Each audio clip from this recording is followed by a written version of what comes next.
Hello, you're watching DC Comics Dicks with me, James Dix. On this week's episode, I'll be reviewing the brand new Cyborg issue number 2. Here we are, it's Cyborg in his own comic. And as you can see on the cover, a lot has changed with Cyborg. So you got this one arm, which is super long and mechanical, and this other, which is super veiny. It's trying to highlight that there's a big difference between what the machine Cyborg was and what he is now, and just how his powers have developed. Do I have any idea why there are so many lights on him? No. Do I have any idea why there's one just by all his stuff? Well, no, I don't have an answer to that either. But it is a cool new look when you see it inside the pages of the comic, and it is very kind of modern and up to date, so that's a really good positive out of this.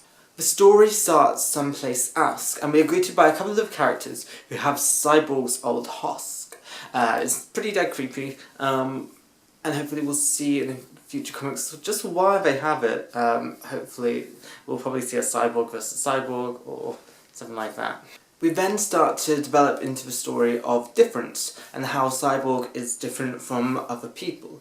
We start to see questions that have been asked by lots of civilians to him, such as what he does when he sees Aquaman and Batman and things like that. But then we get into the real heart of the difference. So for you and I, we probably get asked who wants to be the man in a relationship and who wants to be the woman by people who don't understand gay relationships or LGBT stuff. For Cyborg, he also gets asked sexual questions, and he's quite firmly, no, it's none of your business. And I think it's a good approach to put in this comic that, hey, it's alright to say, no, this is me, this is personal. Although Cyborg isn't LGBT, he's still very much an outsider in the world. For one of the most human characters in the Justice League, it is really nice to see him in his own comic book.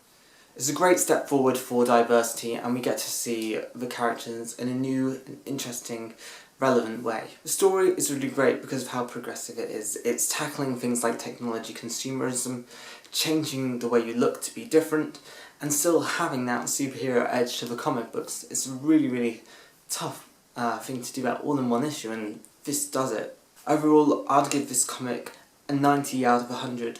The really good work from these writers. There are a lot of different characters here, showing a lot of different minority groups, and it really does boost that inclusion in comic books. There's great recognition of Cyborg's history and the future and where he is now, which is going to appeal to all readers who have loved Cyborg as a character. And of course there is a cute cat. Cyborg has a cat called Smokey. So really there's a lot to love. Some of the art looks a bit funny with some of the facial expressions, and that's what stopped it from hitting its top that it could be. But there we go. So thank you for watching this week's episode of DC Comics Dicks. It's been great to have you. Please subscribe and see more reviews next time.